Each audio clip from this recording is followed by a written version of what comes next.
Tu vas à la réunion avec le margrave Jobst? En effet. Mais Istvan? J'imagine que... Qu'on ne l'a pas attrapé? Non. Si c'était le cas, tu aurais été le premier prévenu. N'aie crainte. On finira par l'avoir. Oui, j'espère. Bon, allons voir ce que Jobst nous veut.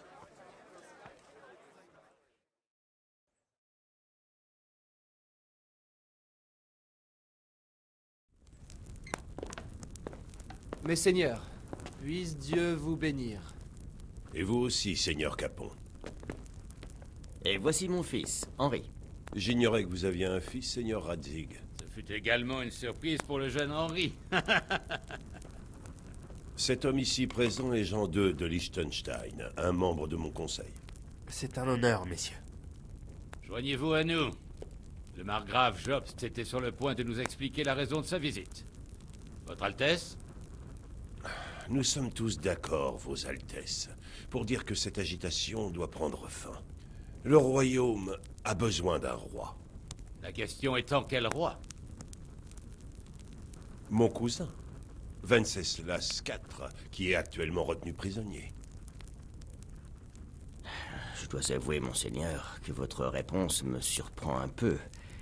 Si mes informations sont exactes, vous étiez récemment rallié à votre autre cousin, Sigismund.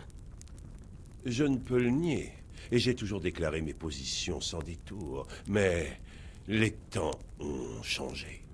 En quoi ont-ils changé, votre Altesse? Seigneur, s'il y a bien un point sur lequel nous sommes tous d'accord, c'est que le roi Venceslas n'a malheureusement pas hérité du don de son père pour gouverner. Hélas, ces échecs ont coûté à la Bohême, aux nobles et à toute notre famille du Luxembourg beaucoup d'argent et d'efforts. Comment le roi a-t-il pu tolérer une telle chose, bon sang? C'est dans son caractère. Il ne se soucie que du vin, des femmes et de la chasse. C'est un roi qui n'a jamais souhaité l'être. Alors pourquoi n'a-t-il pas laissé la couronne à son frère? Jeune seigneur, la couronne est lourde à porter quand il y a des tâches à accomplir. Mais l'abandonner implique également de perdre de grands privilèges. Mais il a bel et bien cédé le pouvoir à son frère. Lorsque les choses ont commencé à se gâter, Venceslas a fait appel à Sigismund pour restaurer l'ordre. Comment? Vous dites que Venceslas l'a invité ici? Ça commence à me donner le tournis. En fait, en y réfléchissant bien, c'est logique. Sigismund voulait rétablir le pouvoir de toute la maison de Luxembourg. Il s'est dit que s'il aidait Venceslas à remporter la couronne impériale, son frère l'aiderait en retour à devenir roi des Romains. Et le laisserait également régner sur la Bohême ainsi que sur l'Empire. C'est Sigismund qui aurait gouverné pendant que Venceslas pouvait continuer à faire ce qu'il fait de mieux. Profiter de la vie à la cour impériale. Pourquoi Venceslas n'a-t-il pas été sacré empereur des Romains? Il avait déjà été élu roi. Tout ce qu'il avait à faire, c'était d'aller voir le pape pour qu'il lui mette la maudite couronne impériale sur la tête. Qui sait? Peut-être qu'il préférait chasser et fréquenter les dames des bains plutôt que de passer son temps avec le pape. Ma foi, je dois admettre que moi aussi. Le plan de Sigismund avait l'air solide, mais il n'a pas très bien fonctionné, n'est-ce pas? Il a fonctionné pendant un temps. Son frère et lui sont parvenus à un accord. Sigismund a pris en charge le royaume en commençant à planifier le voyage de Venceslas à Rome pour son sacre impérial. Mais Venceslas s'est rendu compte qu'il ne serait qu'une marionnette avec une couronne. Je dois dire, margrave Jobst, que Venceslas et Procope se sont comportés comme de sels garnements qui mériteraient qu'on leur tire les oreilles. Sigismund acquiescerait. Il était déjà en train d'organiser son règne sur la Bohême lorsque soudain on lui a coupé l'herbe sous le pied. J'imagine qu'il a perdu patience et décidé qu'il allait traîner Venceslas à son sacre par la peau des fesses s'il le fallait. Comme un sale garnement, vous l'avez dit. Donc il l'a fait enlever, et votre frère Procope aussi, si j'ai bien compris. Exact. Et vous l'avez aidé, si j'ai bien compris.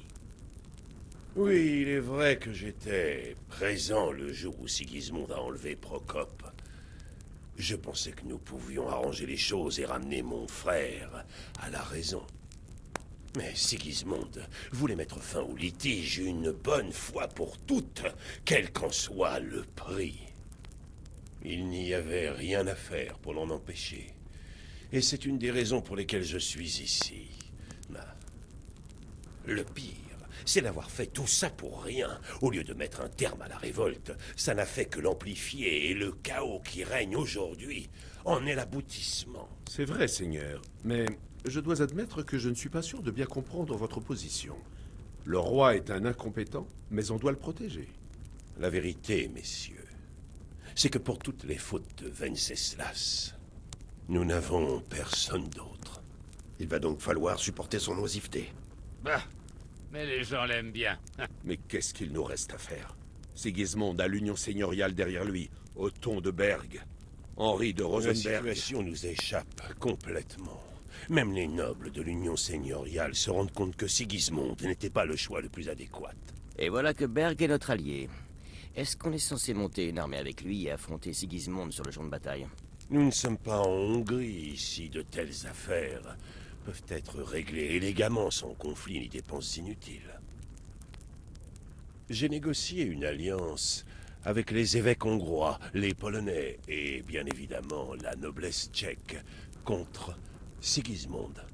Il perd chaque jour un peu plus de terrain et c'est pourquoi j'ai aussi besoin de votre aide. Quel type d'aide souhaitez-vous? Sigismond a une immense armée, et Rosenberg, Berg et Prague sont derrière lui. Avez-vous une armée pour lui faire face? Ce n'est pas du tout ce que je voulais dire. Une révolte contre Sigismond a éclaté en Hongrie, en partie grâce à mes efforts. Et maintenant, il va devoir choisir s'il veut s'emparer de la Bohême, ce qui est une entreprise risquée, ou garder celle de Hongrie. Il ne peut pas avoir les deux. De plus, une dure bataille l'attend en Hongrie. Je doute qu'il la gagne, et Rosenberg et Berg le savent également. Ils ne sont pas idiots.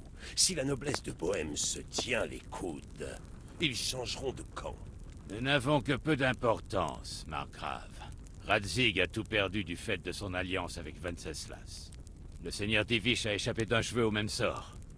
Même raté et démuni face à Sigismond et l'Union seigneuriale. Qui plus est, Votre Altesse, le roi Venceslas croupit en captivité à Vienne. Il ne peut pas vraiment gouverner de là-bas. Et qu'est-ce que vous proposez? De rester assis les bras croisés, que toute la Bohême finisse en cendres, comme Scalis? Nous devons mettre un terme à cette guerre absurde. Et savez-vous, Seigneur, quelle est la véritable position de l'Union seigneuriale? Je ne suis pas en très bon terme en ce moment avec eux, alors vous devrez leur poser la question vous-même. Oui. Et pourquoi pas? Je vais aller rendre visite à Berg dans son château et on verra ce qu'il me dit. Vous savez, ce n'est pas une si mauvaise idée, jeune seigneur. C'est vrai. Quoique un peu risqué. Je doute que Berg fasse du mal à un émissaire au sang noble. Vous pourriez apprendre son point de vue sur les événements. Est-ce que l'Union seigneuriale projette? Ensuite, nous déciderons de la marche à suivre. Je vais vous aider à lui rédiger une lettre. J'aimerais qu'Henri m'accompagne. Pourquoi pas?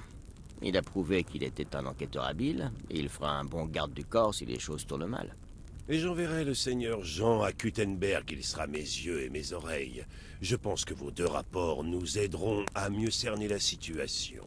Quand pouvez-vous partir? Dès que j'aurai rassemblé mes affaires. Parfait.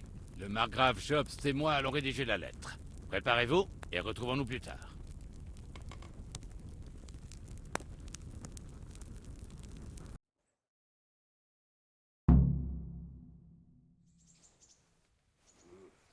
Je présume qu'il vaut mieux que je parle en votre nom, en tant que seigneur de l'Épa. C'est exact, margrave. Que dois-je écrire exactement ?